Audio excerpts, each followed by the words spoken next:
Et du coup, merci à tous d'être là. Donc le sujet de ce soir, on part sur le principe, on n'est pas sur une conférence, on est sur une table ronde. Donc les prises de parole sont absolument libres. L'idée, c'est de pouvoir partager. Je me permettrai de demander des opinions de temps en temps pour le plaisir de la discussion. Les questions du public sont bien entendu les bienvenues. N'hésitez pas à me héler si par hasard je suis trop tourné d'un côté. Et on va commencer sur le sujet, peut-être sur une première définition de la question de ce soir, c'est-à-dire l'espace public, conquête ou partage. Est-ce que l'un d'entre vous souhaiterait peut-être pour commencer, réfléchir sur la notion d'espace public et d'espace visuel public? Je pense que ce qui nous intéresse dans le cadre de cette exposition, c'est particulièrement l'espace visuel public et dans quelle mesure celui-ci se différencie de l'espace public en général. C'est déjà trop pointu? C'est déjà embêtant? Je pensais à Martin Lire en l'occurrence. Qu'est-ce que je peux dire?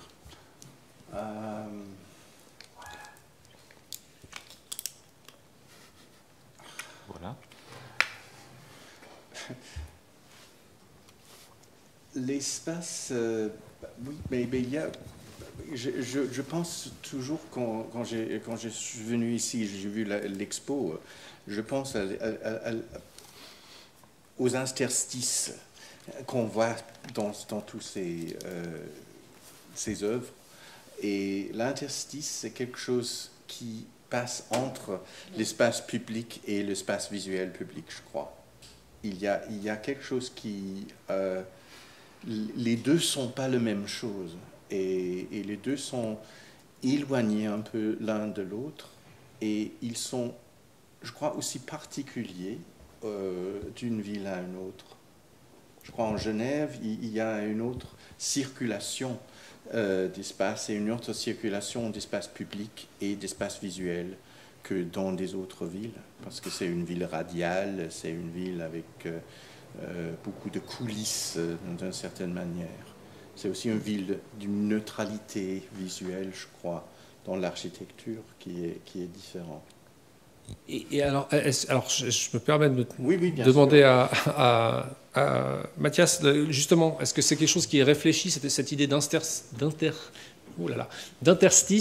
et d'espace visuel? Est-ce que c'est quelque chose qui est conceptualisé en amont au niveau de la réflexion urbaine et du planning?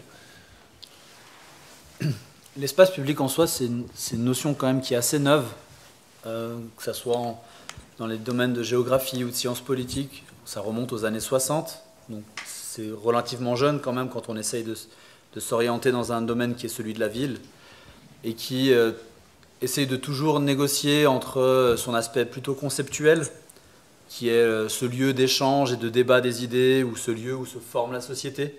C'est ce qu'on appelle l'espace public, qui est né dans une thèse d'un chercheur aujourd'hui de renommée internationale qui s'appelle Jürgen Habermas, qui a travaillé sur ces notions-là et qui, pour lui, a fait émerger cette notion grâce au travail, enfin aux échanges qui avaient lieu dans les salons parisiens en période de pré-révolution et qui, petit à petit, a permis de faire émerger aussi une opinion publique, une dynamique sociétale qui était sur la réflexion et le débat des idées. C'est ce qu'on a appelé l'espace public et c'est ce qui nous a amené aussi ensuite à toujours s'interroger, quand on interroge aussi l'espace urbain, où est-ce qu'est l'espace public?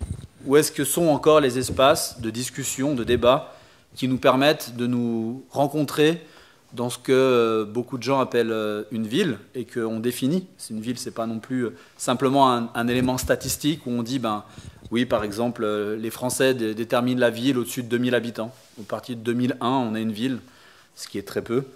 Alors qu'on serait plutôt dans un espace social partagé où on a de l'altérité, ce qu'on appelle une urbanité aussi, et certainement une diversité. Ça fait beaucoup de thé, mais on peut dire que c'est un peu les trois ingrédients. D'ailleurs, Thierry Pacaud, un philosophe de la ville, a écrit un ouvrage récemment dans ce sens-là aussi.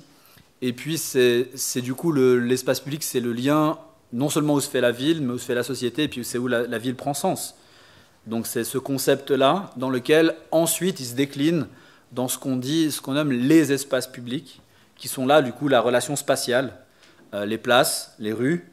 Des fois on se pose aussi la question, est-ce qu'il y a eu beaucoup de recherches ces dernières années sur Les centres commerciaux sont aussi des espaces publics parce qu'en fait, on a remarqué qu'il y avait beaucoup d'échanges sociaux dans ces espaces-là.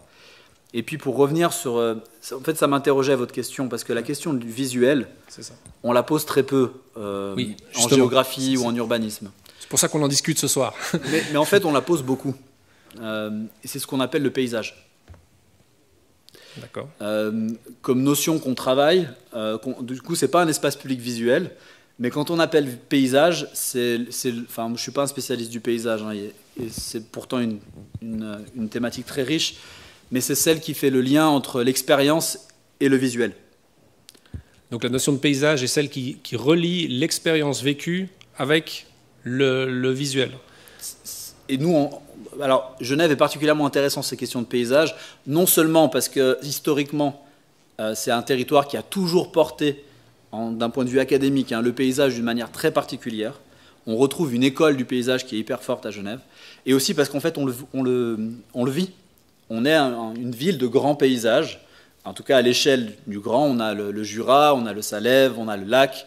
Et puis, c'est des éléments qui sont structurants de l'urbanisme aussi aujourd'hui, actuellement. Parce que c'est ce qui nous guide aussi, c'est ce qui fait sens entre nous. On se reconnaît à ça, on sait... Il y a des quartiers qui sont plus basés sur un autre que d'autres. On le voit très bien avec notre division en rives. Ceux qui vivent rive droite, ils ont ce grand paysage vers le Mont Blanc. Ceux qui vivent rive gauche, davantage vers le Jura. Et c'est là que l'interstice, je trouve, pour faire le lien avec ce qui a été dit auparavant, est intéressant. Parce qu'on n'est pas notamment que sur des notions de grand paysage, on est aussi sur des notions sur des jeux d'échelle, dans lesquels on va trouver entre tout ça des espaces appropriables, et donc certainement le lien aussi avec ce qui nous anime aussi aujourd'hui, dans lequel on peut créer du paysage, par le biais d'une intervention humaine, sociale, politique. Merci beaucoup pour cette intervention. J'en profite pour me tourner vers Guy. Meldem, est-ce que cette notion d'appropriation du paysage, elle te parle ou elle correspond à quelque chose qui rentre dans ta pratique finalement d'enseigner la communication visuelle? Est-ce que la communication visuelle, ce n'est pas justement de profiter de ces espaces pour communiquer, quel que soit le message? Oui, mais oui, je pense que c'est assez similaire au graffiti. Le processus de la publicité, en fait, sans prendre de parti pris ou contre pour l'instant, mais juste, je pense que le principe d'appropriation même des sociétés d'affichage existe aussi, quoi. Je pense que ce que des gens qui travaillent à la ville connaissent mieux que moi, en tout cas de ce que je connais à Lausanne, les sociétés d'affichage payent des arrêts de bus pour pouvoir afficher gratuitement, ou vont même dans certaines communes font un deal avec la ville en leur payant certaines choses, et ensuite ils vont poser des panneaux d'affichage tant que des habitants ne vont pas se plaindre. Ils vont rester, ces panneaux d'affichage, des choses qu'on ne connaît pas forcément trop. Je pense je ne dis pas du tout que c'est ce qui se passe à Genève, hein, mais peut-être. Aussi, oui. Et puis cette dynamique-là qui est hyper agressive, en tout cas d'un point de vue d'imposer des visuels aux gens, je pense que se rapproche aussi d'assez près au graffiti. En tout cas, moi je fais des liens. Mais par contre, moi, où je vois une différence assez marquée, c'est que le graffiti... le but, enfin ce qui communique est peut-être... bon, ça on pourra en débattre peut-être plus tard, mais peut-être moins nocif, ou en tout cas potentiellement moins nocif dans ce qui transmet que peut-être certains types de pubs ou certaines... Mais alors justement sur cette question de qu'est-ce que transmet le graffiti visuellement, hein, je ne parle pas d'un message voulu ou de l'intentionnalité des artistes, je pense plutôt du visuel. Je serais curieux d'avoir l'opinion de Julien Colli sur dans les acteurs du graffiti, quel type de communication, de ce que je connais du catalogue de la galerie aussi, c'est quand même il y a une grande variété de types d'interventions, hein. On va de la tache de couleur, hein, je pense à Taps et Moses en l'occurrence, à des approches très très novatrices et différentes. Comment est-ce que toi tu vois justement ces notions d'appropriation par rapport à l'espace, est-ce que tu les vois dans une démarche d'agressivité, d'expression artistique? Enfin, toi qui connais finalement une bonne partie de ces artistes. Je pense qu'on cherche beaucoup trop loin par rapport à ce qui a été dit avant, par rapport à la ville ou autre. Puisqu'on oublie, c'est que le graffiti, d'abord, c'est fait sur du matériel roulant, donc des trains, avant même la ville. Et ce qui est intéressant par rapport au discours sur la publicité, c'est que le graffiti n'est pas une action, mais c'est une réaction. Et le graffiti a été une manière d'exister. Si on reprend le contexte new-yorkais avec la création et le développement du graffiti, on se retrouve avec des populations qui vivent à l'extérieur de la grande ville et qui ont trouvé comme moyen d'exister ou pour se valoriser de non pas, comment dire, laisser des marques ou des publicités s'exprimer à leur place, mais de eux aussi prendre ces espaces et de faire sa propre publicité. Ce qu'il ne faut pas oublier que le graffiti, à la base, c'est d'écrire son nom et de le valoriser, de le répéter un maximum de fois. Donc, tous les codes de la publicité sont réunis dans le graffiti. Toi, tu as fait Serval. Le but, c'était qu'il y ait des Serval partout. Voilà. Et tu n'étais pas en train de chercher des interstices. Le but, c'était de mettre des Serval à un maximum d'endroits. Et si tu pouvais faire des trains, je pense que c'était mieux. Et si on prend ton exemple... Sans commentaire. Sans commentaire. Non. Et oui, si tu pouvais aller faire un Serval à Genève Aéroport et que tu savais que ton Intercity faisait 6 fois l'aller-retour entre Winterthur et Genève, tu étais assez fier. Hein. King of the line. On est d'accord. Oui. Voilà. Non, mais... Et du coup... Je suis en train de vérifier qui y a dans la salle. Non, ça va, il n'y a pas les enfants, il n'y a pas la police. Oui, oui, je confirme. Voilà, oui. Et du coup, ces populations qui vivaient à Brooklyn ou à Harlem et qui ont pu aller écrire leur nom sur des métros. Alors, de nouveau, la technologie actuelle, la technologie de l'époque qui était un peu révolutionnaire, c'était le spray, qui était très pratique pour aller faire des graffitis, parce que le graffiti est aussi né avec un outil. Eh bien, on pouvait aller dans des dépôts, peindre son nom, et depuis le dépôt de Brooklyn, son nom allait aussi à Manhattan, là où il y avait les richesses. Alors là, peut-être qu'on peut parler du paysage, de l'orientation, de qu'est-ce que les gens voyaient, mais son nom circulait toute la journée, de haut en bas de Manhattan, et on se sentait exister, on avait quelque chose à revendiquer. Donc, de nouveau, la réaction. Et tout est parti de là. Oui, alors, tout à fait, merci de le rappeler aussi, de recontextualiser ça. Dans ce contexte, justement, est-ce que c'est quelque chose que tu retrouves, Sergio, dans ta pratique, dans les différents artistes? Ce qui est intéressant aussi, c'est que là, on a la présentation d'une approche historique qui est tout à fait réelle, et qu'elle est au milieu d'une évolution. On avait une discussion tout à l'heure sur le fait que maintenant le mouvement graffiti arrive gentiment sur ses 50, 60 ans d'existence. Et comment est-ce que toi, qui le suis depuis une vingtaine d'années, qui a vécu plusieurs générations en fait, en tout cas à Genève, des plus anciens ou plus jeunes comme moi, je dirais qu'il n'y a pas eu beaucoup de changements par rapport à ça, par rapport à ce que tu viens de dire. Ça reste, la signature restera toujours probablement. Il y a un changement peut-être au niveau artistique chez les jeunes aujourd'hui.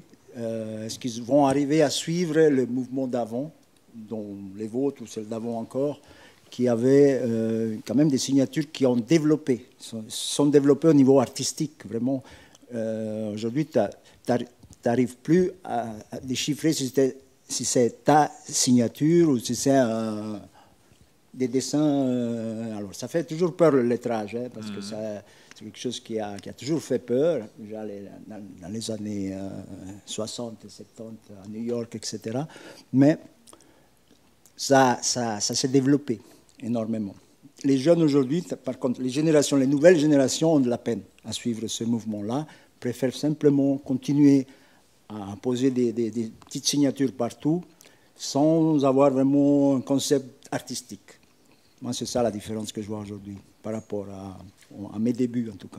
D'accord. Mais ce qui m'intéressait au début, c'était le côté artistique, toujours, et la non-mise en valeur au niveau institutionnel. Les écoles, typiquement, comme moi j'étais dans les écoles d'art, donc dans les années 80, j'ai fait les beaux-arts, etc.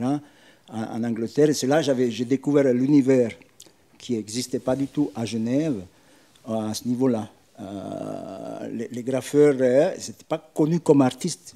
Ils ne pouvaient pas entrer dans une école, du tout. Et moi, c'est ça qui m'a intéressé énormément. C'est pour ça que je me suis accroché à ça, pour pouvoir un jour dire, voilà, ils existent. Aujourd'hui, c'est devenu à la mode. Le street art est arrivé. Il y a eu des Banksy, des machins, je ne sais pas. C'est devenu un peu du ketchup un peu partout. Mais aujourd'hui, il y a une valorisation de ces jeunes-là, qui aujourd'hui sont plus très jeunes. Bon.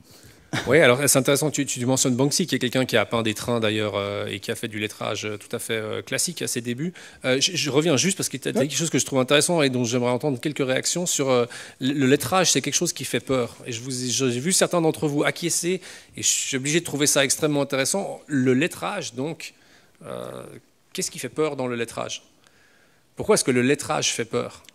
Et c'est quelque chose que j'ai également vécu en tant qu'artiste, mais qu'est-ce que vous pensez de vos approches différentes ? Qu'est-ce qui fait peur dans le lettrage ?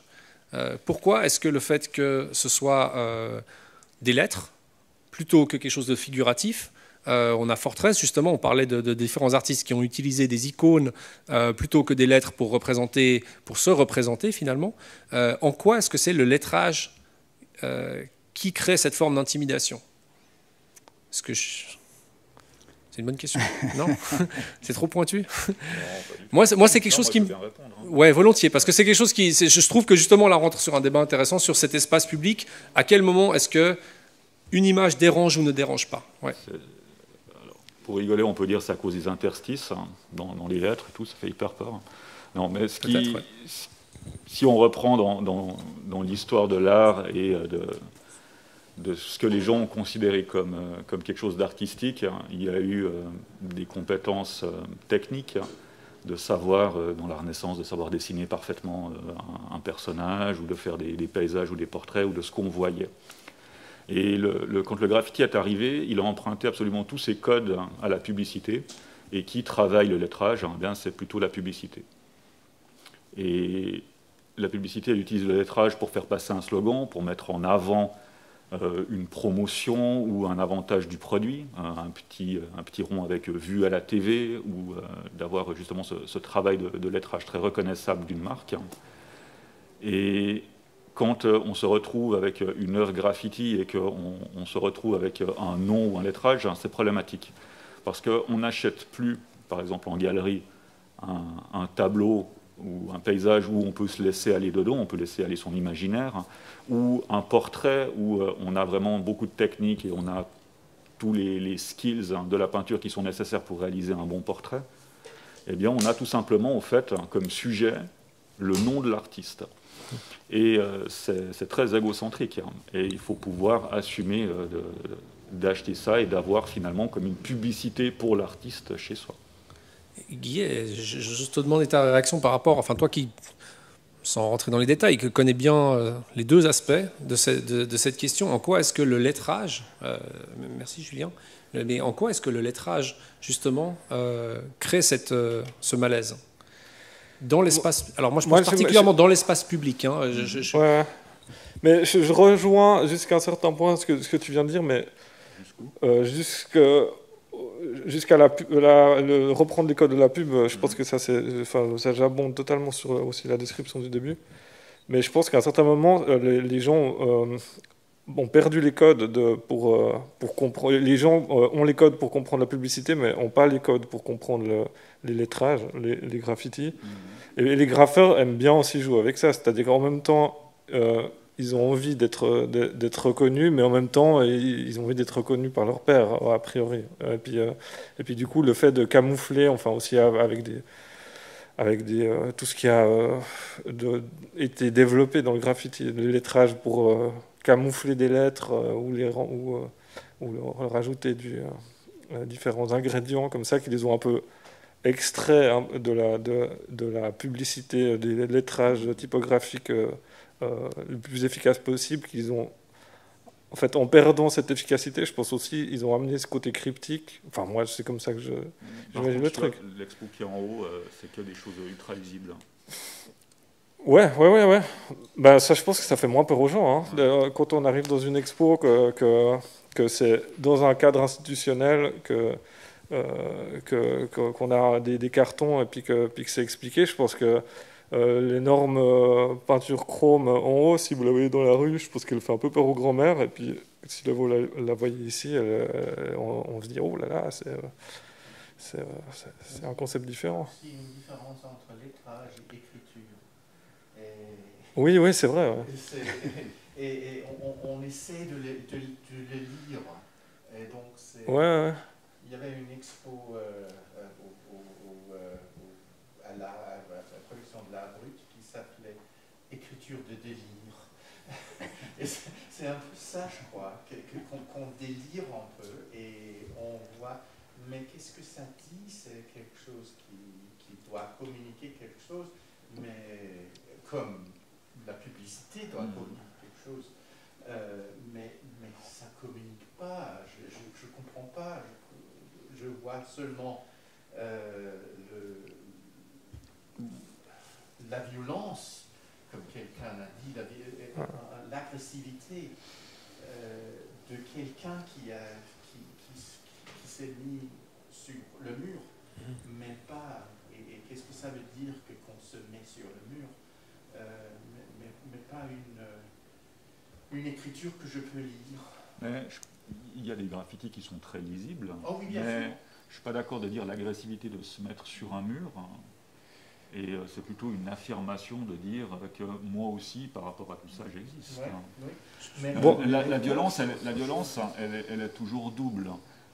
Est-ce que c'est plus violent d'avoir un graffiti sur une locomotive qui va justement faire plusieurs fois un trajet dans la journée, ou qu'est-ce qui est plus violent que les CFF acceptent contre 200 000 francs d'avoir une locomotive brandée pendant une année qui circule, peu importe le sujet ou le message?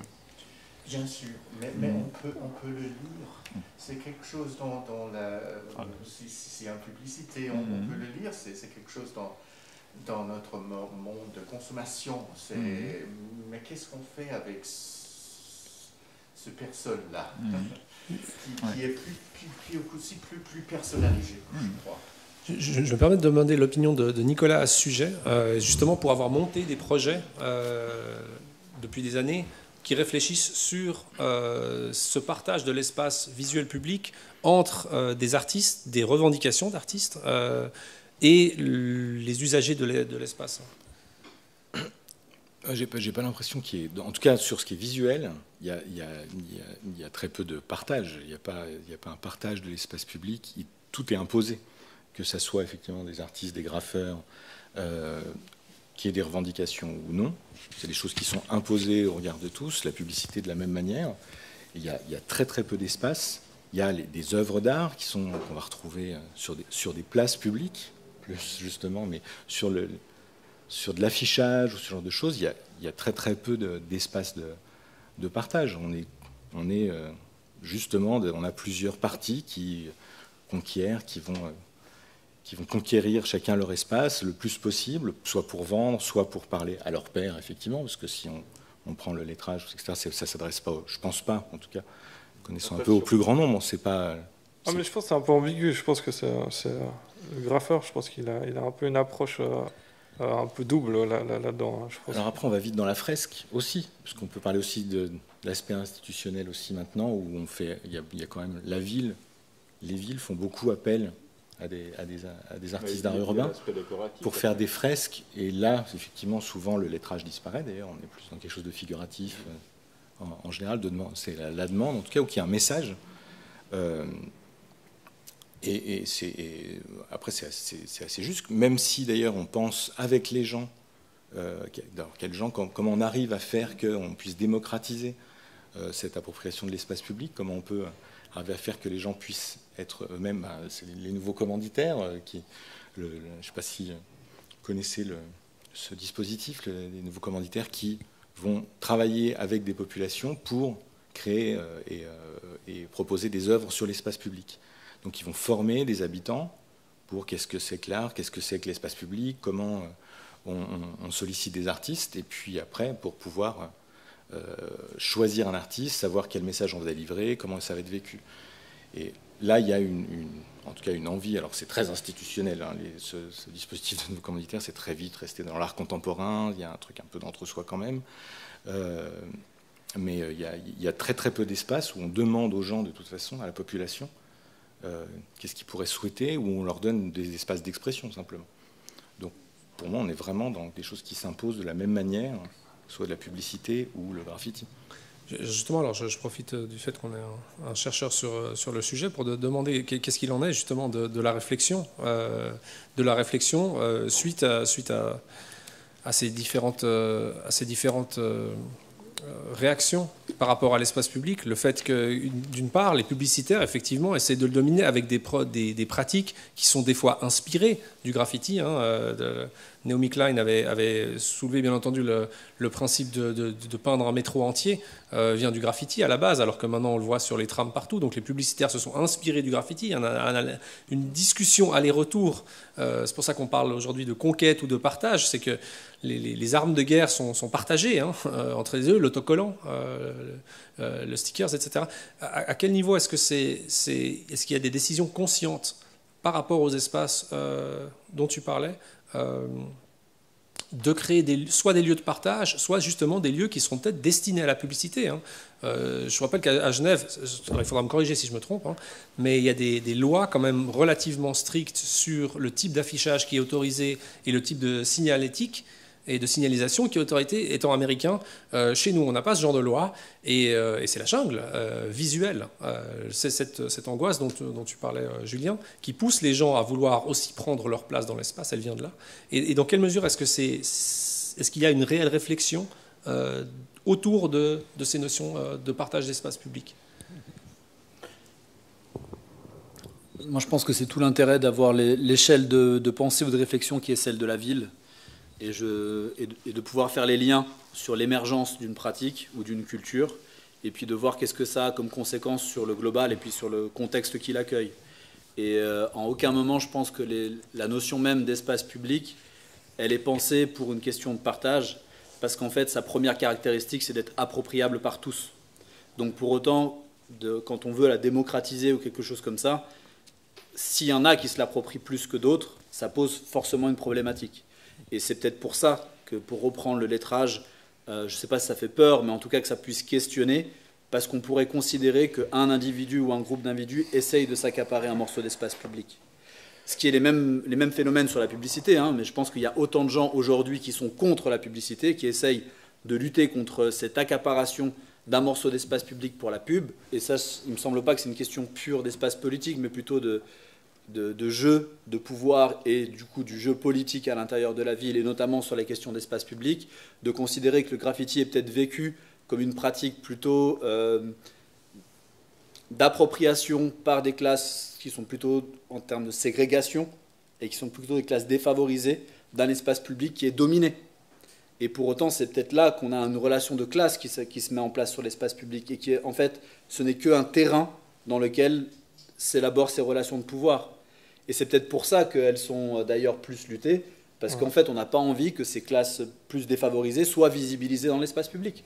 Et ce sont des problématiques qu'on retrouve dans toutes les villes du monde entier, et dans lesquelles la publicité, elle est faite par, si on ose dire, par les dominants, qui ont de l'argent pour faire de la publicité, et donc qui peuvent s'exprimer sur l'espace public. Et on voit bien que quand c'est d'autres types d'acteurs qui essayent de le faire, ce sont d'autres types de problématiques. Et là, je te rejoins. Effectivement, en général, les institutions vont protéger certaines manières de faire. Jusqu'à ce qu'on arrive avec un artiste comme Banksy, qui est bankable, et quand il va faire une intervention, on va la protéger avec une jolie plaque en verre, pour qu'elle ne soit surtout pas abîmée.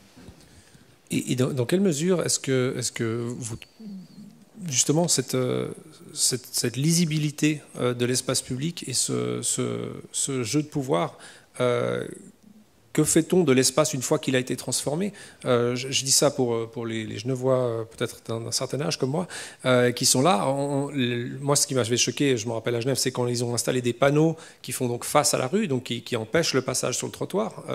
C'est arrivé il y a une vingtaine d'années, que tout à coup, même l'espace du trottoir est devenu un espace de lecture, mais uniquement de publicité.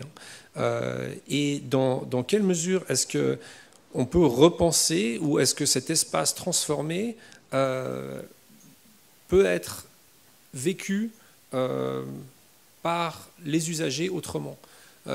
Donc, je me permets, Guy, il y a quelque chose dans le graffiti aussi au niveau du combat. Il y a une rhétorique de lutte, souvent, et de répétition. Je pense à l'œuvre de Risotte, en l'occurrence, qui part sur ce principe de la répétition, soit pour se réapproprier l'espace, comme vous le disiez, soit pour aussi essayer peut-être de mettre une distance avec ce qui devient une invasion progressive de l'espace visuel public. Ceux qui se souviennent je pense que ce n'est pas le cas uniquement à Genève, mais c'est vrai qu'à Genève, ce qu'il y a de particulier, c'est qu'il y a une esthétique géographique, et que, vu les limitations sur la taille de la publicité, on a eu une invasion plus petite. C'est comme si on avait utilisé que des tags à la place de grosses fresques. La publicité, elle a fonctionné un petit peu comme ça à Genève. On s'est retrouvé avec énormément de murs et de petits espaces où la publicité, elle est devenue présente. Est-ce que c'est quelque chose qui se retrouve, est-ce que c'est quelque chose qui affecte l'esprit d'une ville, l'esprit de ses habitants, la manière dont eux, ils fonctionnent? Je pense vraiment à la publicité dans ce cas-là, parce qu'effectivement, comme vous le dites, c'est quelque chose qu'on retrouvera après, finalement, dans le graffiti, qui réagit par rapport à ça. Qu'est-ce que vous pensez de la création de la ville comme espace vendable, finalement? L'espace visuel, vu qu'il n'est pas légiféré, comme tu le disais, devient vendable. Et comment est-ce que les gens le vivent? Toi qui es dans la rue toute la journée, Sergio? Oui. Mais, moi, je prends l'exemple toujours des autres villes en Europe, tout simplement. À Genève, on a quand même beaucoup de retard par rapport aux grandes façades qu'on trouve dans toutes les villes d'Europe, où elles sont vraiment décorées à beaucoup de niveaux. À Genève, on a de la peine à accepter ça. Par contre, on accepte la publicité partout sans problème. Je me rappelle déjà il y a 20 ans, quand on a essayé même ils nous ont contactés pour décorer le pont Butin, par exemple, quand à l'époque... Ben voilà, après, ça n'a abouti à rien du tout, parce que c'était trop cher, parce que mille raisons. Mais en même temps, c'est resté là. Trouve-moi une façade à Genève de dimension potable. Tu vois. On a réussi à faire des murs, effectivement, sur certaines maisonnettes, sur certains endroits, à des endroits bien précis, des grandes surfaces, mais c'est kiki, c'est vraiment petit. Quand on regarde ailleurs, il y a vraiment, on a une vingtaine d'années de retard par rapport aux autres villes en Europe. Et c'est à cause de Genève, probablement, la politique, je ne sais pas, qu'est-ce que c'est, tout est fermé. Pour avoir une autorisation pour un petit mur déjà, c'est compliqué, c'est très compliqué. T'imagines pour des façades de ce style-là, qu'on pourrait développer bien différemment que la pub. Ben, pourtant, il y a des pubs qui sont très très grandes aussi. Hein. Et ça dérange personne. Ben, je sais pas. Mais est-ce que ça dérange personne? Et qu'est-ce que ça dit sur la ville quand l'espace est uniquement gens, un espace? Oui, alors, mais qu'est-ce qu'on est en train de dire sur cet espace public si finalement il devient un espace de publicité, en fait? Est-ce que l'espace visuel public devient un espace publicitaire uniquement? Et dans quelle mesure est-ce que cela affecte les usagers? On a parlé des intervenants, des gens qui font du graffiti. On a aussi des publicitaires. Hein. Mais dans quelle mesure est-ce que c'est quelque chose qui est vécu par le public, par chaque habitant, par chaque citoyen, le fait que l'espace public, l'espace visuel qui les entoure, devient uniquement un espace d'enjeu commercial?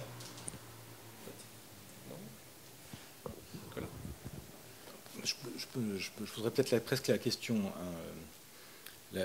inverse, c'est-à-dire à quel moment ça va déranger quelqu'un d'enlever la publicité dans l'espace public.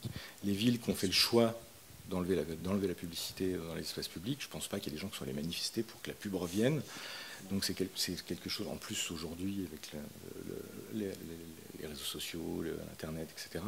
Enfin, bien sûr que la publicité pour les gens qui vendent quelque chose, c'est important. Mais pour ceux qui reçoivent, je ne pense pas qu'ils en ressentent le besoin d'être informés de ce qu'il y a à vendre dans l'espace public. Si ça disparaît demain, il n'y a personne qui va dire ah ben non, à part ceux qui ont un intérêt commercial. Mais est-ce qu'on voit une évolution dans les publicitaires? Alors je profite d'avoir qu'on est un prof en communication visuelle. Est-ce qu'on voit une évolution dans les approches publicitaires par rapport, je pense, à l'efficacité je dis ça aussi, je travaille dans un des musées de la ville, et c'est vrai qu'il y a de grands questionnements sur l'utilisation de l'affichage, typiquement, qui est extrêmement cher. Est-ce que c'est quelque chose qui fonctionne assez bien, ou est-ce que c'est simplement une tradition visuelle de communication? Non, mais clairement, alors pour notre bien-être visuel, à un certain niveau, en tout cas au niveau de la ville, je pense que la publicité, l'affichage, c'est en train de régresser. C'est plus du tout là où ça se passe maintenant. D'ailleurs, si vous pensez je sais pas, aux plus grandes entreprises qui marchent le plus, les GAFA, enfin ce genre de choses. Enfin, on voit une pub iPhone à l'aéroport, mais autrement, ouais, c'est pas vrai. Oui, ils font quand même pas mal de pubs. Mais Amazon, ce genre de choses, toutes les pubs, elles se font, Google, elles se font sur Internet de plus en plus. Puis c'est là où l'argent est mis de plus en plus, ce qui était un revenu assez annexe Internet il y a 10 ans pour les publicitaires, c'est devenu de loin le principal, quoi. Les budgets aussi, c'est toujours la télé où il y a encore énormément de budget, mais c'est vraiment en train de pousser sur le web, et puis au détriment des imprimés, en fait. Mais puis ça, c'est vraiment, ça se passe dans l'imprimé partout, les livres, la même chose, tout est en train de se déplacer sur Internet. Alors après, ça ne veut pas dire qu'on sera moins pollué visuellement, vu qu'on est tout le temps sur notre téléphone, et puis c'est, à mon sens, une pollution visuelle pire, quoi. Mais je pense qu'on va avoir du répit dans la rue, en tout cas un petit peu, de plus en plus à ce niveau-là. Et alors justement, l'intérêt, la question, vous avez parlé Sergio a parlé de 20 ans de retard, vous avez parlé de projets. À quel moment est-ce que justement l'espace visuel pourrait redevenir un lieu de discussion? Je pense aux galeries en l'occurrence qui, si je ne me trompe pas, se font maintenant commanditer. Donc je trouve l'aller-retour intéressant de galeries qui se sont engagées à promouvoir des artistes dont le travail venait de l'extérieur et qui maintenant sont commandités pour contacter ces artistes pour refaire du travail en extérieur.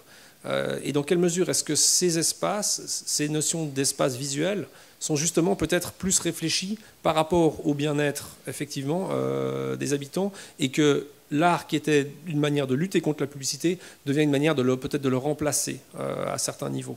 Ouais, peut-être.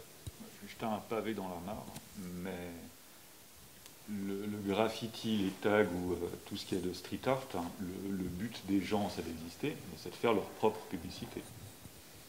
Et en faisant leur propre publicité, ils augmentent leur street crédibilité et ils augmentent leur valeur sur le marché en étant très présents, très visibles et reconnaissables. Et ensuite, on peut passer en galerie. Et les gens qui vont aussi les mandater ou mandater des galeries pour faire des façades, c'est pas pour décorer, mais c'est pour augmenter la valeur d'un quartier ou de leur immeuble. Oui, alors justement, merci de le préciser justement. Ouais. Donc on reste sur une approche. Il y a toujours cet aspect. On reste sur cet enjeu. La finalité monétaire. Et quand il disait avant, je ne me souviens plus de ton prénom.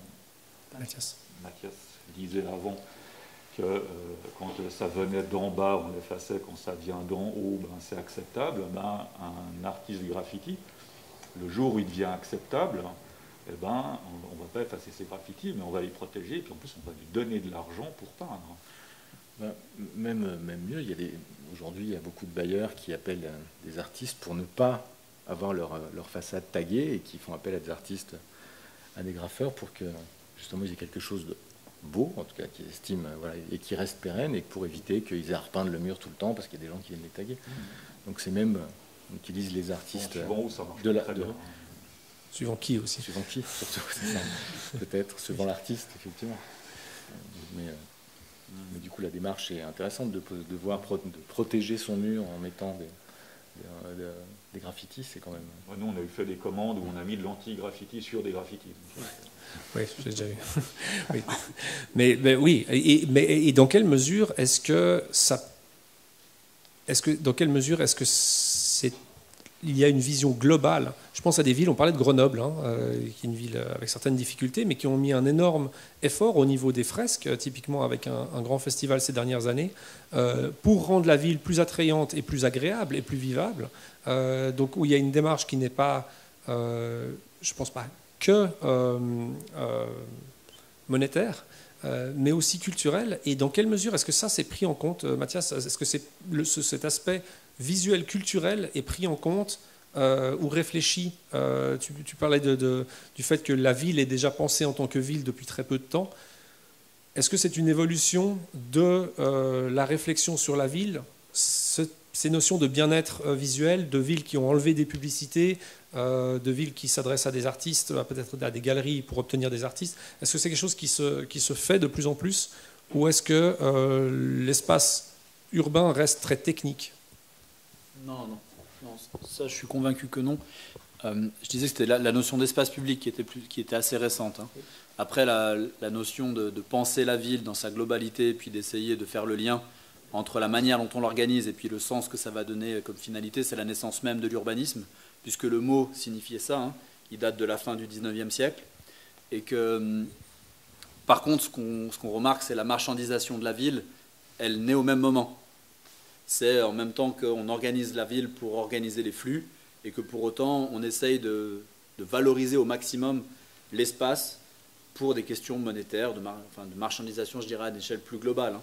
C'est la zonification à un moment, maintenant c'est essayer de voir, mais de considérer la ville comme un ensemble culturel et pour autant d'essayer de gérer ça, et la ville de Grenoble est un bon exemple, hein. Au moment où ils enlèvent la publicité, ils essayent de créer autre chose. Donc moi je pense que c'est réellement dans une dynamique plutôt culturelle, plutôt d'appropriation, et d'essayer de voir... La notion de paysage a été intéressante dans ce sens-là, parce que c'est l'aspect expérientiel qui est derrière le visuel. Et donc pour autant, c'est de savoir dans quel environnement est-ce qu'on est en train de vivre, et pour autant, qu'est-ce qu'on va ressentir en tant qu'individu, mais aussi en tant que société. Et c'est ce jeu d'échelle permanent qui est intéressant dans l'urbain et dans la ville, parce que ça nous permet d'être un moment un individu, un autre moment un citoyen, un autre moment un collectif. Je fais partie d'un quartier, je fais partie d'une ville, je fais partie de ma rue, je fais partie de mon immeuble, et je dois jouer avec tout ça. Et pour autant, c'est ça qui lui donne une dimension sociale, culturelle, dans lequel il va y avoir un lien ensuite d'appropriation, parce que ce n'est pas simplement la caractéristique visuelle, c'est l'environnement entendu comme un tout. Et dans l'environnement, l'urbanisme il est présent parce que c'est des éléments sécuritaires de comment est-ce qu'on se déplace, et on le voit d'ailleurs dans notre région, je trouve que le visuel dans notre région il est important. Quand vous êtes frontalier, que vous passez la frontière, vous n'avez plus le même environnement visuel. C'est pas une question là, ça dépasse le cadre du graffiti, mais c'est hyper important.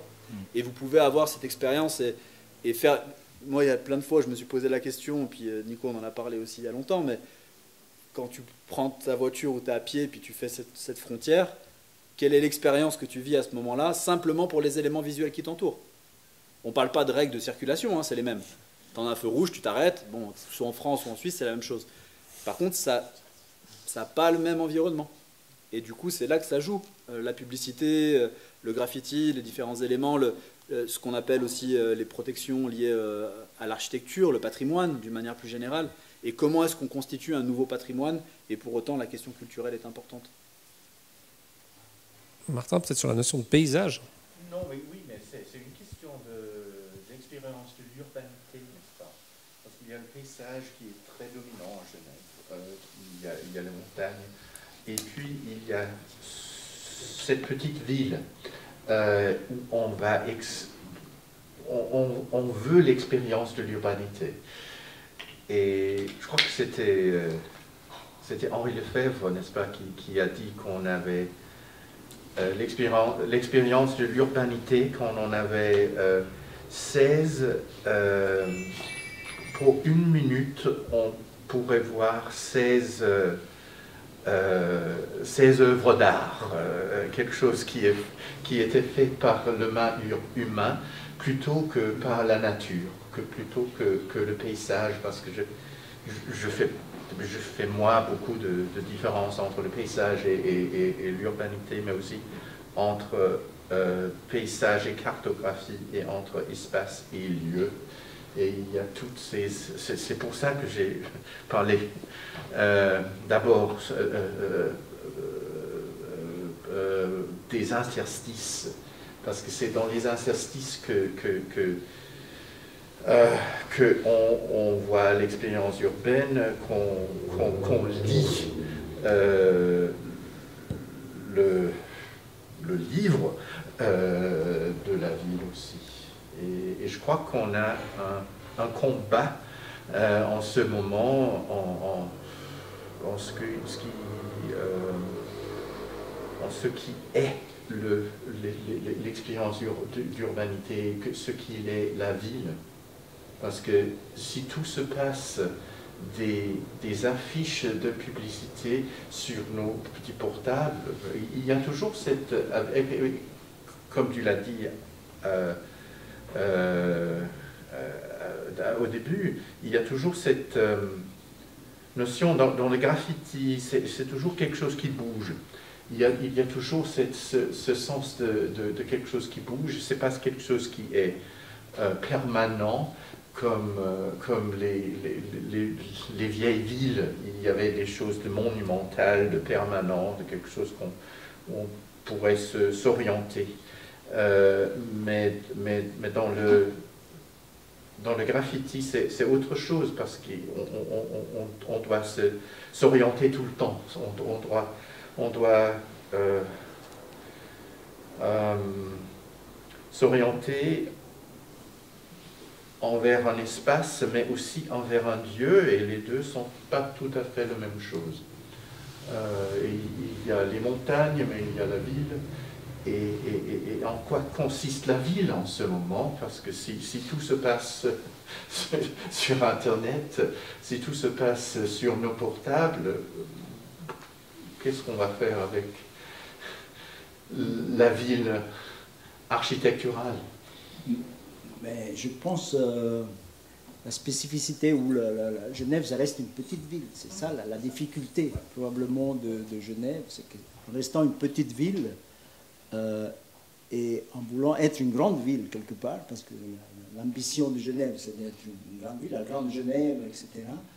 Et puis là, on retrouve la petite ville, tout simplement, et la difficulté vient de là. L'urbanité, tous ces problèmes-là. Comment les régler? Comment arriver à faire de petite ville une grande ville? Impossible. Probablement, je ne sais pas. Et peut-être aussi le développement des interstices. C'est une petite ville, c'est un petit territoire aussi, qui est très bloqué. Je pense, contrairement à Zurich, dont on parlait, qui est un carrefour, et qui est énorme. Je pense au réseau de trains aussi, qui est très différent. Hein. Ici, c'est le bout de la ville. Hein. Les trains finissent ici, ils vont se parquer ici. Plus maintenant, oui, peut-être, d'accord, ils vont à avion, mais c'est sur le principe, ça reste le bout du, le bout du réseau suisse. Et est-ce que cette notion d'interstice n'a pas diminué? Et dans quelle mesure est-ce que ces interstices donnent de la place pour que des personnes puissent intervenir? Donc on a parlé de développement de fresques, on a parlé également de la notion de commande. Mais le graffiti, et je pense que l'œuvre de Smash, elle parle de ça, hein, elle parle de cet espace intermédiaire, ces bords de voie. Je pense le développement de la peinture sur les frettes en Europe, dont on a une pièce, une représentation dans la salle des HSB. Dans quelle mesure est-ce que justement, lorsque ces interstices diminuent, et ils ont grandement diminué à Genève avec la disparition des squats et l'agrandissement de la ville, est-ce que ces lieux d'intervention se déplacent, disparaissent justement, restent en mouvement? Je pense aux intervenants là, du graffiti. Comment est-ce qu'il influence et développe la pratique des artistes et de l'approche de la ville? Bon, moi je suis d'accord avec toi, je trouve que c'est ces espaces, la disparition de ces espaces, elle a fait beaucoup de mal justement à l'espace public, privé, enfin, je pense à Genève. Bon, mais là je parle à titre personnel, je trouve que c'était une ville qui était beaucoup plus excitante quand il y avait plus de place pour. Mais ça parle à un niveau plus général, à des comportements moins. Comment dire. Moins décidé à l'avance. Enfin, c'est ça. Le problème avec l'urbanisme aussi, c'est que ça tombe hyper souvent à côté, quoi. moi, je suis assez fasciné par le mobilier urbain français, en règle générale, mais qui est souvent je rejoins ce que tu dis, on change totalement d'univers visuel quand on arrive en France, et puis pour plein de raisons. Et puis, mais par exemple, si vous regardez, vous pouvez remarquer, la prochaine fois que vous irez à Paris, dans toutes les villes, en fait, il y a une fascination des Français pour le mobilier urbain mou, c'est-à-dire en général des couleurs criardes, des formes blobesques comme ça un peu partout, qui je pense appellent une certaine sympathie dans la tête des concepteurs, mais qui sont finalement pour moi tombent complètement à côté. Enfin, moi, j'ai pas du tout envie de m'asseoir sur un banc rose fluo tout mou, mais en fait finalement fait en résine hyper dure. Et puis en fait, ces espaces interstices, ces espaces qu'il y avait à Genève de manière exceptionnelle, je pense pour la taille de la ville en l'occurrence, a permis de développer une culture hyper intéressante et puis qui pour le coup n'est pas à côté parce qu'elle est faite par les gens concernés en fait, en l'occurrence Artamis, mais en fait les centaines de squats qui ont défilé tous les autres espaces que j'oublie. Moi, quand j'avais 18 ans, j'allais tous les week-ends à Genève, puis c'était le meilleur endroit du monde, quoi. Il y avait de la place pour tout le monde, quoi. Il y avait un truc avant l'heure, un peu une sorte des questions qu'on parle beaucoup maintenant d'inclusivité. Je pense que c'était un espace beaucoup plus inclusif, un espace public beaucoup plus inclusif que maintenant, en l'occurrence. Mais après, moi, je pense qu'effectivement, ces espaces qui disparaissent, c'est un gros problème. Mais je pense pas. Après, je parlais pas mal négativement de la pub et du graffiti, mais même du graffiti, je pense pas. Enfin, j'ai pas parlé mal, mais avec des mots peut-être des fois un peu durs, mais dans le sens où la pub, pour moi, c'est pas un problème en tant que tel. C'est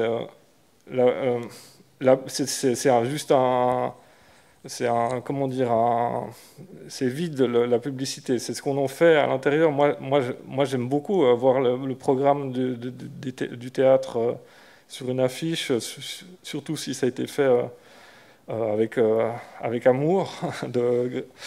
J'aime voir des pubs, j'aime voir les devantures de magasins, j'aime voir plein de choses qui sont de la publicité pure, mais qui sont à un niveau qui m'intéresse et qui est plus local, qui est pas imposé, quoi. Et puis, qui est imposé de toute manière, d'une certaine manière à la vue, mais qui me concerne, en gros. Et puis, ou qui devrait me concerner. Et puis c'est là où je pense que la pub prend des problèmes, devient un problème. Et puis peut-être le graffiti, d'une certaine manière, si on comprend pas les codes, c'est que quand ça impose des choses qui sont plutôt négatives pour la population plutôt que l'inverse. Le graffiti, je ne pense pas que c'est négatif, je pense que ça fait des fois peur aux gens parce qu'ils n'ont pas les codes et puis que du coup ça leur fait peut-être peur, mais un graffeur, un graffiti pour moi, même un tag, vraiment un tag, j'adore 100 fois plus voir un tag tout mal fait dans un coin qu'une pub pour Swisscom. Enfin, moi, ça parce que ça même si je comprends pas tous les codes, même si j'ai l'impression que c'est mal fait, puis en fait, en général, ça l'est pas. Il y a un travail énorme derrière, même si c'est fait en une seconde. Et puis finalement, c'est imposé comme la pub, mais pour moi, c'est pas négatif, quoi. Merci d'avoir parlé d'Artamis. Non, parce que, pour la petite histoire, une anecdote, les 2 premières éditions de Primart ont été conçues à Artamis à l'étage de l'époque. Donc, pour moi, c'est déjà, tout est dit. Aujourd'hui, on manque énormément d'espaces alternatifs à Genève. Il n'y en a plus, pratiquement. Ça n'existe plus. Le dernier poumon, c'était Artamis. Et puis, voilà. Et dans quelle mesure est-ce que ces espaces sont-ils alternatifs, en fait? Est-ce que ces interstices ne sont pas une partie, alors je trouve intéressant, nécessaire peut-être de la vie culturelle? Je pense que c'est ce qui est intéressant, c'est que quand on parle des grandes capitales de la vie culturelle en Europe, finalement, on a tendance à penser à celles dans lesquelles l'espace public est l'espace visuel public, voire l'espace public tout court, est le plus partagé. Je pense à Berlin, je pense à Barcelone il y a 15 ans, on est clairement sur autre chose maintenant. Peut-être des villes d'Andalousie comme Séville ou Grenade, où justement il y a énormément de mouvements, on va dire, et de communication autour de l'espace public, que ce soit sous différentes formes d'art, comme on l'a dit, le graffiti en tant que tel, en tant que revendication individuelle, a aussi passablement évolué au cours de ces dernières années. Si on peut s'arrêter 2 secondes sur cette évolution, justement, du graffiti comme revendication, comme tu en parlais, Julien, et d'un état des lieux de maintenant entre les fresques institutionnelles. Je pense au travail que tu fais, Nicolas, pour développer des fresques, entre le fait qu'il est utilisé dans la publicité aussi, et toute l'ironie de devoir enseigner des codes issus du graffiti à l'école, principalement, et la galerie également. Comment est-ce que vous ressentez ce passage de lieux alternatifs à des lieux institutionnels? Je suis curieux, d'après vos différentes approches, comment est-ce que vous le vivez? Moi, je sais comment je l'ai vécu en tant qu'artiste, hein, mais ce n'est pas le débat du jour. Alors, moi, juste pour préciser sur les institutionnels, c'est-à-dire que nous, on a affaire aux institutionnels dans ce qu'on fait, mais on ne fait pas, moi, je ne produis pas avec des artistes des fresques qui sont des commandes institutionnelles. Donc, le travail qu'on fait, c'est d'abord d'avoir des projets inclusifs et participatifs avec des habitants. Toutes sortes, des habitants, des gens plutôt, tant que faire se peut, éloignés de la culture, et du coup leur permettre justement de retrouver des espaces de liberté. Ce qui était le cas avec les squats, où là c'est des gens qui sont allés, là pour le coup, c'était une conquête, là, les squats. Là, c'est plutôt d'aller dans l'espace public, d'essayer de se le réapproprier et de comprendre comment on peut faire société, mieux vivre ensemble. Et on le fait à travers des œuvres, à travers un travail artistique avec des artistes de tout type, d'ailleurs, pas que des artistes d'art urbain, enfin, qu'on appelle l'art urbain, ou avec le graphe, mais ça en fait partie. Et c'est souvent d'ailleurs des œuvres éphémères, c'est pas forcément des choses qui vont rester. Ça arrive aussi que ce soit des choses qui restent. Hein, et là, on crée effectivement des espaces de liberté, on se réapproprie l'espace public, les gens se le réapproprient. Et ce qui est intéressant, c'est plutôt la discussion, effectivement. Et là aussi, c'est une conquête par rapport aux institutions. C'est-à-dire que nous, on ne répond pas à des mandats, donc on a des subventions publiques. Donc ça veut dire qu'on nous finance les projets qu'on propose nous. Donc on n'est pas... Comme celui-ci. C'est pas, exactement, c'est pas une commande. C'est pas une commande institutionnelle. Voilà, il y a une équipe. Souvent, c'est des projets collaboratifs. Par ailleurs, ce qui est le cas ici. En plus, c'est un projet, c'est intéressant, Pamix, Primart. Pamix, parce que c'est un projet qui est à cheval entre la culture et le service jeunesse, ce qui est assez rare. Donc, moi, ça fait 17 ans que je travaille sur le territoire. Soit on est financé par la culture, soit on est financé par la cohésion sociale. Les deux, c'est la première fois. Donc, en 17 ans, c'est la première fois que vraiment, ouvertement, on a été financé, en plus, dans le centre d'art contemporain. Donc là, il y a cohésion sociale, art d'un côté, et on est sur un projet qui est autour de l'art urbain. Donc c'est parlant que là aussi, il y avait, je pense, une idée de conquête aussi, d'ailleurs. Absolument. À ce coup, on a des artistes qui rentrent dans un... Donc, est-ce que ça fait sens ou pas, mais qui rentrent dans un centre d'art contemporain. Donc je pense qu'il y a à ce coup une reconnaissance et une conquête. Et en même temps, ça remet en question tout le sens du graffiti. Je pense qu'on avait discuté. Est-ce qu'on peut s'arrêter une seconde là-dessus? Ah oui, bien sûr. Volontiers. Hein. C'est juste parce que je me permets de me demander l'opinion de Julien, justement, sur cette conquête d'un espace d'art contemporain. Parce que c'est peut-être pour ça que c'est pour cette question en partie que je t'ai invité. On va finir par se battre, hein, quand même. D'ailleurs, il y a du public qui parle, donc on va activer un peu les gens. Mais moi, c'est tout l'inverse, au fait. Moi, je suis privé et je finance absolument tout moi-même. Donc, la galerie, elle ne reçoit aucune subvention, aucune aide. D'ailleurs, cet espace, j'ai essayé de le louer pour produire une exposition d'un artiste graffiti historique new-yorkais, et on me l'a refusé. Voilà. En fait, moi, en tant que privé, je n'ai pas ma place ici dans un lieu public qui est financé par mes impôts, finalement. Et moi, mon job de galeriste, c'est d'aider ces artistes qui viennent du graffiti, qui sont underground, alternatifs, que personne ne veut aider ou financer. Et moi, c'est de leur trouver des financements pour qu'ils puissent en vivre. Et ça passe par une adaptation de leur travail qui vient de la rue sur, on va dire, des supports conventionnels, comme des toiles, avec des moyens classiques, des pinceaux, de l'acrylique pour rassurer les gens, de pouvoir les vendre pour ensuite recevoir de l'argent pour le retransmettre derrière pour qu'eux puissent continuer leur carrière d'artiste. La conquête du marché, c'est bien. La conquête du marché. La conquête du marché, ouais. Moi, maintenant, je suis galeriste depuis 2006. J'ai bientôt 200 expositions en actif. Et chaque année, je perds de l'argent. Et chaque année, je mets moi de l'argent dans ma galerie.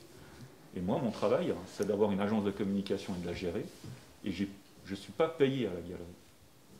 Donc on est encore dans une démarche où moi je viens de beaucoup plus loin que ces institutions, quoi.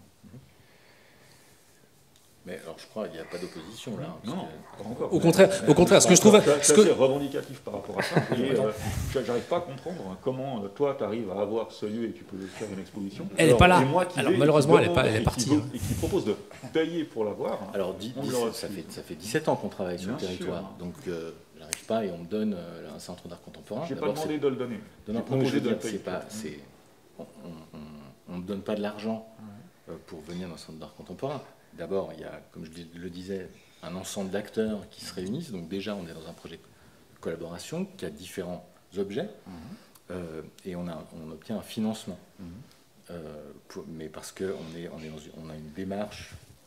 Moi, si je veux demain, avec les artistes avec lesquels je travaille, je viens voir des galeristes pour rentrer dans des galeries pour les faire travailler, on va me rire au nez. C'est pas mon travail, j'ai rien à faire là. Donc je pense pas qu'il y ait une opposition entre... Bah si, parce que moi, pour pouvoir financer mes artistes, j'ai besoin qu'ils soient reconnus. Et pour être reconnus, il faut que les institutions leur donnent accès. Est-ce que la reconnaissance, passe soit par les galeries, soit par les institutions? Et souvent, le chemin, il se fait quand il devient de nouveau bankable dans une galerie, les institutions vont commencer à s'y intéresser. Et aujourd'hui, les artistes qui se retrouvent invités sont des artistes qui ont déjà une carrière et qui sont établis. Tous les autres, c'est gros, débrouillez-vous, quoi. Oui, et tout à fait. Et justement, à ce titre, c'est débrouillez-vous. Est-ce que c'est pour certains, justement, je pense que tu posais la question avec toi, Guy, pour des raisons assez évidentes, est-ce que ce n'est pas le but pour certains, justement, de ne pas fonctionner dans ce circuit institutionnel et de rester dans les interstices? Est-ce que justement ce jeu justement entre l'espace des interstices et l'espace visuel qui est discuté, est-ce que c'est pas justement une des tangentes avec ce genre d'exposition, une des tangentes du graffiti? Je sais pas vraiment comment répondre, mais... Je sais que ça t'embête comme question. C'est par oui ou par non. Non, je pense que c'est hyper en fait j'ai l'impression que c'est hyper compliqué ce que tu soulèves et puis mais c'est assez propre, je pense, au milieu du street art. Je pense qu'il y a effectivement du graffiti qui est pas très bien reconnu dans le monde institutionnel de l'art, mais qui paradoxalement vend le plus cher au second marché, enfin dans les ventes aux enchères, enfin des artistes qui ont aucune carrière, je veux dire, dans des espaces d'art, dans des musées, puis qui sont passés directement par la case galerie et second marché, et vendent des millions des pièces comme Banksy, mais comme plus récemment Cause ou des choses comme ça, voilà.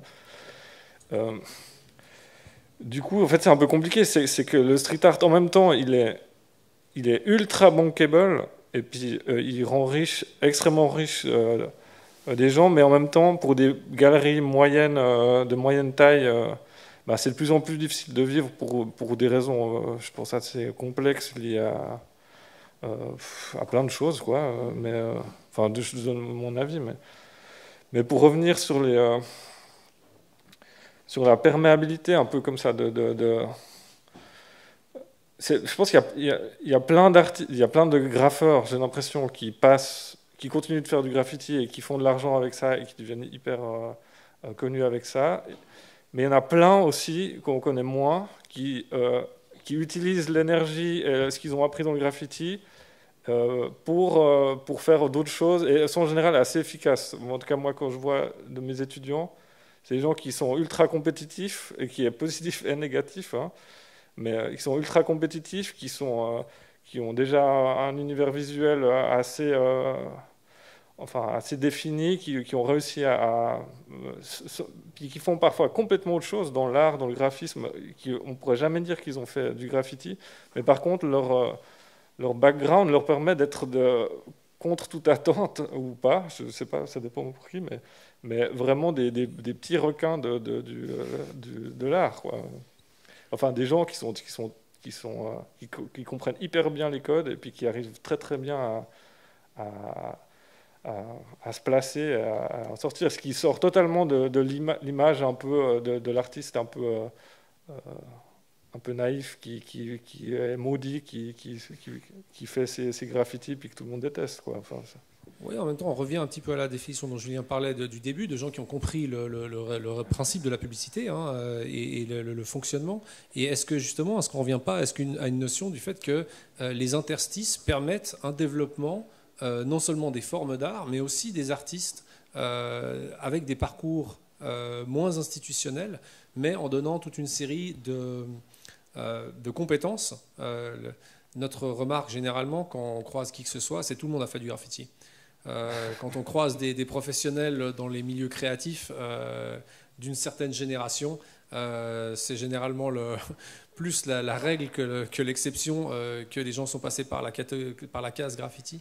Et est-ce que ces interstices, justement, dans cet espace urbain, ne seraient pas, comme tu parlais d'Artemis avant, ne seraient pas un terrain de jeu qui n'est pas planifiable et qui serait pourtant presque nécessaire ou utile pour permettre le développement d'une scène, et là je ne parlerai pas que de graffiti, hein, je parle de musique ou d'art en général, dans la ville. Est-ce que ces espaces non planifiables ne sont pas nécessaires au développement d'une culture? Martin Lear, qui vient de Copenhague, donc il y a un des plus grands exemples de terrain de jeu de ce type au monde. Je pense, qu'est-ce que serait Zurich sans la Rote-Fabrik, Bienne sans la Coupole, enfin tous ces lieux, est-ce qu'ils ne sont pas finalement implanifiables mais nécessaires? Je suis tout à fait d'accord. Implanifiable mais nécessaire. Ouais. Mais il faut que ça surgisse d'une manière ou autre. C'est ce que je disais avant, nous on ne reçoit que des demandes comme ça de la jeunesse aujourd'hui aussi, donc pas seulement dans le graffiti, etc., mais dans tous les domaines, il n'y a plus, et ça c'est indispensable, probablement dans toutes les villes il faudrait vraiment réfléchir dans ce sens-là pour pouvoir arriver à développer et échanger peut-être des choses, parce que la demande est là. Est-ce que c'est possible de planifier? Justement, comment, sachant que c'est une nécessité culturelle, un besoin, une demande, est-ce que c'est possible de planifier des zones implanifiables? Enfin, c'est une drôle de question, hein, mais dans quelle mesure est-ce qu'une ville va laisser... je pense au cas incroyable de 5 Points qui ont gagné leur procès il y a 2 semaines, donc un lieu de graffiti extrêmement connu à New York qui a été détruit par des promoteurs immobiliers. Ils ont fait un procès comme quoi c'était un lieu culturel extrêmement important pour New York, et ils ont gagné contre des promoteurs immobiliers. En tant qu'Américain, je suis absolument choqué par mes compatriotes. Mais est-ce que c'est possible justement d'envisager de laisser de la friche, du terrain, de l'espace peut-être aussi qui permettrait à des galeries ou à d'autres approches de l'espace qui n'auraient pas tout le temps besoin des institutions finalement? Ça doit déjà se faire. Je pense que ça se fait d'une certaine manière de cultiver la friche, comme on peut appeler ça. Il y a beaucoup de villes qui le font, avec des motivations qui sont diverses. Donc, mais je pense que peut-être que c'est intéressant du coup de différencier la motivation du fait et de la possibilité, et de ne pas considérer que ces espaces qui sont laissés libres, des fois à des fins commerciales, des fois à des fins culturelles. Je pense que c'est très ambivalent. Des fois, ça se mélange. Et puis, des fois, l'un l'emporte sur l'autre, comme tu le dis. Des fois, au début, c'est peut-être d'un point de vue commercial. Et puis, finalement, ça se transforme. Et en fait, c'est parce que n'importe quelle alternative, quel est le sens qu'on veut, a besoin de temps et d'espace pour se développer. Donc, pour autant, c'est là qu'on ne peut pas avoir une institutionnalisation des choses, parce que, par définition, c'est le contraire. Quand on institutionne quelque chose, c'est qu'elle est déjà établie et qu'on a envie de la garder et puis d'en faire quelque chose qui va perdurer dans le temps. Donc pour autant, si on recherche qu'il y ait un foisonnement, une créativité, en soi, par définition, ça ne peut pas être ça. Puisque la créativité, ça doit changer, ça doit bouger, ça correspond au moment où on est, ça doit pouvoir revenir sur soi-même et puis produire des choses qui sont d'une différence notable. Et c'est ensuite, il y a un chemin qui va institutionnaliser des choses, qui fait qu'aujourd'hui, on est dans un centre culturel, qui fait que des fois, on va trouver des graffitis dans des murs, dans des galeries, chez des hommes riches, et que du coup, il faut avoir des degrés de lecture, à mon sens, qui sont différents. Et de voir que les grands voisins à Paris, par exemple, c'est une grande friche, ça a travaillé pendant 5 ans, ça s'est maintenant un peu institutionnalisé, mais ça a permis le développement de plein d'alternatives. On en a vu d'autres, hein, la ville de Bordeaux assis à son espace, comment il s'appelle celui-ci, Darwin, qui a permis ce déjà pendant un moment, parce que c'était en fait une friche de promoteurs, hein. Au départ c'est ça, hein. La ville de Madrid est un super exemple de ça. On a la crise en 2008, on n'a plus d'argent, le capital a disparu, donc sur ces jeux de pouvoir, où est l'argent? Et puis ces espaces qui sont dans des interstices, mais plus que dans des interstices, et tout d'un coup, ils deviennent appropriables. Parce que les projets urbains qui allaient se développer, ils sont juste en pause. Donc tout d'un coup, on a des espaces comme le Campo de Cebada qui s'est développé, où on a un mélange entre de l'art, du street art, des activités culturelles, des architectes, des urbanistes qui se mélangent. Tout ça parce qu'en fait, il y a un temps et il y a un espace qui l'a permis, qui a été permis par une crise financière, hein, pas par une institution. Mais sous-jacent à ça, ça a entraîné la multiplication des Campos de Cebada à Madrid, et ça a entraîné, en tout cas à ma lecture, ensuite des élections où on a Manuela Carmena qui arrive avec un point de vue, un programme politique qui était complètement différent de ceux d'avant. Une ville de Madrid qui était complètement bouffée par une vision très... On doit être une capitale marchande avec nos grands monuments, et tout d'un coup qui s'est retrouvée pendant une parenthèse autre chose. Et c'est tout le temps ce mouvement-là, en fait. Et c'est ça qui est intéressant quand on voit le graffiti sous l'angle de la ville et pas sous l'angle de la pratique.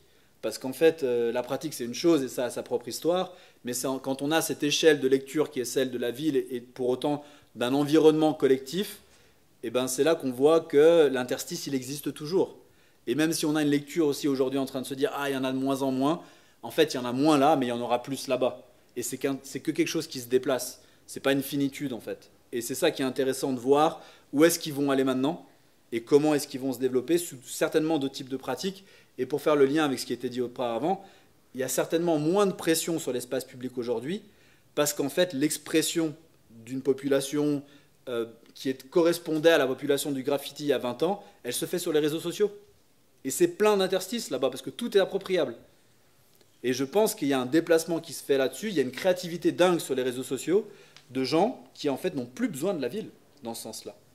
Et donc ça sera intéressant de voir dans les années qui arrivent comment ça se passe, comment ça se déplace et quels vont être les liens qui vont arriver maintenant sur notre espace public, je dirais, expérientiel de vie. Parce que ce qu'on disait, peut-être pour faire le lien, hein, l'espace public sur ces éléments de débat, et si Habermas l'a vu dans les salons parisiens, aujourd'hui peut-être qu'on les voit sur YouTube ou sur d'autres types d'applications. TikTok. Mais il faut faire attention qu'Internet ne devienne pas l'idiot utile et puis que ça devienne une excuse pour plus laisser arriver ces espaces. Moi je dis ça, me prend pour moi aussi, hein, mais parce que moi ce que je trouve, ce qui est hyper intéressant dans le graffiti, ce que montre un peu le graffiti, je trouve, dans les gens qui en sortent, c'est que contrairement à ce que beaucoup de gens pensent, ça produit des gens, même si on est cynique, je dirais, dans une pure logique de marché de travail, ben, ça produit des gens qui sont super adaptés à ce marché du travail libéral, que moi je cautionne, enfin moi je cautionne pas forcément, mais je veux dire, même si j'étais de droite et très cynique, je me dirais, mais génial, il faut 20 Artemis, et puis pour moi c'est juste, c'est tout bénef, quoi, dans l'absolu. Et puis c'est vrai, je trouve que ce rapport à Internet, ça change toutes les choses et ça ouvre des millions de choses, mais à la fin, il faut quand même qu'on discute ensemble face à face, et puis je pense qu'il faudra quand même laisser des espaces pour ça, je veux dire. Mais je suis d'accord avec ce que tu dis, c'est que c'est en constant mouvement, mais si on peut prendre l'exemple même de Genève locale, c'est par rapport à il y a 20 ans, on ne peut pas dire que ça bouge, ça s'est déplacé. Je veux dire, ça s'est déplacé, mais ça s'est déplacé à Madrid. Moi, ça ne me concerne pas. Ça s'est déplacé à Berlin. Ça ne me concerne pas non plus. Enfin, c'est peut-être certainement déplacé aussi dans les formes. Mais je pense qu'on ne peut pas considérer aujourd'hui que les gens ne produisent plus rien. Ah non, pas du tout. Ce qui est formateur, c'est l'agir. C'est quand on fait quelque chose. Moi, j'avais cette discussion il n'y a pas longtemps aussi dans un projet au Palette qui a été fait... en lien avec la Villa Bernasconi, donc tu vois, il y a aussi ces mélanges, et dans lequel on disait, ben voilà, au Palette, il y a plein d'artistes qui essayent de se faire sur la culture rap et sur tout ça, et puis à un moment, on arrive à ces discussions en train de dire, mais est-ce que vous êtes en train de produire ce que les gens attendent de vous, et d'augmenter cette ségrégation qui est induite par la culture rap ou quelque chose comme ça, et qui est associée à un quartier précis. Et en fait, là, on est allé sur des conclusions qui n'étaient pas du tout celles-ci, qui étaient qu'en fait, le plus important, c'est que quand on produit, quand on crée, quand on fabrique, quand on est dans l'agir, bah ça nous amène des compétences qui ensuite on peut les amener de partout. Et en fait, c'est ça, c'est ce mouvement-là aussi qu'on retrouve. Et dans ces interstices, dans ce qu'on veut, en fait, ce qu'on recherche, c'est la possibilité d'action. Et c'est ça qui entraîne ensuite une formation et une créativité qui va au-delà et puis qui nous amène à savoir, je pense quand on a, Nico, toi tu le sais bien pour faire ces projets-là participatifs, mais quand on a mis en projet de rap ou je sais pas quoi, on sait faire, on sait enregistrer, on sait faire de la lumière, on sait faire du son, en termes d'élocution, on est hyper fort aussi, et puis du coup ensuite on peut trouver un boulot, on peut faire autre chose, mais là du coup on sort un peu de la question de conquête ou partage, mais d'une certaine manière, l'esprit de conquête, il est toujours favorable.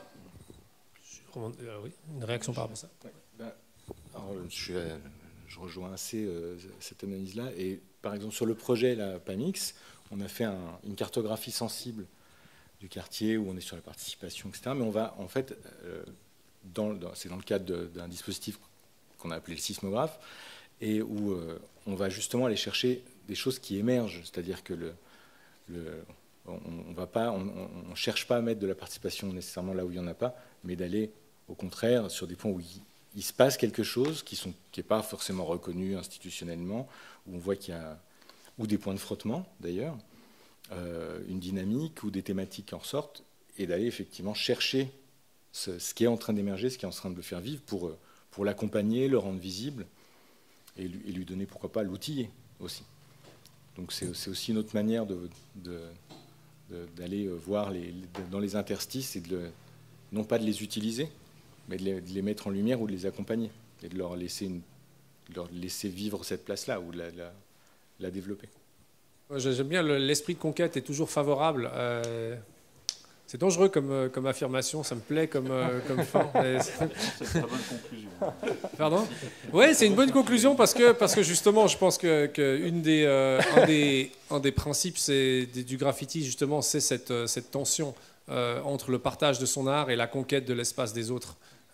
Et du coup, c'est pour ça que, pour moi, ça fonctionne assez bien. Ça fait bientôt 30 ans que je pratique et je ne suis toujours pas convaincu ni par un côté ni par l'autre.